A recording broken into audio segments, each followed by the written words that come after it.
I mean, personally, like,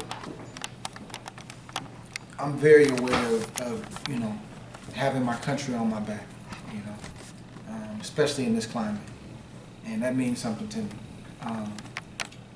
But I also feel like beyond the political piece of it, like I feel like I'm fighting for my generation right now, you know. And I feel like my first fight was for my generation.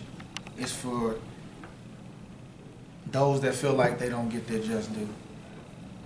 It's for the young fighter who is trying to push through, but he's dealing with the politics of the game.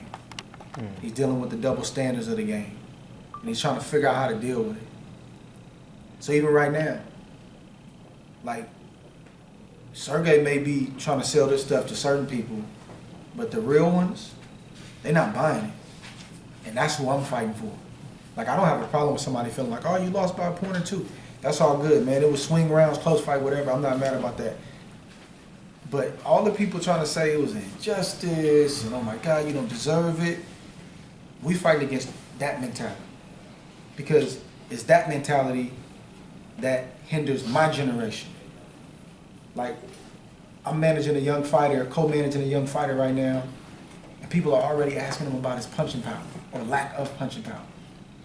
I'm fighting for those guys. But then you look on this side right here, and it's like, well, why aren't you asking him that question? This is my mission, this is my lane. I didn't understand it early on. In many cases, I didn't like it. I didn't want to be in this lane, but I'm comfortable in this lane. Not in my own strength, but by the grace of God, I'm able to sit in this lane and almost be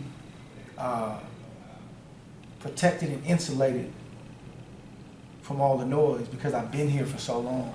So I'm fighting for my generation right now. I'm fighting for my generation who's fighting against the narrative and the status quo that, hey man, if you're gonna be successful, and if you're gonna be a successful African-American fighter, entertain us, man. Act like that. Well, I think when you win, I think it's gonna say something about America. But see, and I appreciate that, but that's what I'm bringing in the ring. Yeah. These types of things, I love it. The build up, the hype, back and forth, it's all good, it's part of it. But I don't get caught up in that.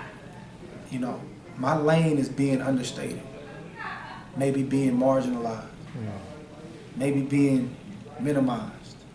That's fuel for us. And what they think is helping him, giving him a pass, is hurting him. I don't care what you say, bro.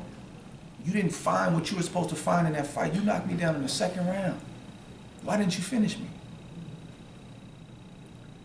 Now, what they think is hurting me has actually been helping me. I knew going in, I gotta figure it out. I gotta figure it out. And by the grace of God, I was able to get up, man. Didn't stumble, didn't move backwards, didn't get wobbled, nothing else the rest of the fight. And he caught me with a good shot. He smiled and got up. They're not talking about that. But because they're not talking about that, he's convincing himself that it's this person's fault. The lights were too bright. The canvas was too soft. Wore his gloves. They should have gave him a different color gloves. Why they let him wear that color? All these different things. It's like a spoiled kid. You give him too much and then you take it away. What you think you gonna do? That's what you're seeing right now.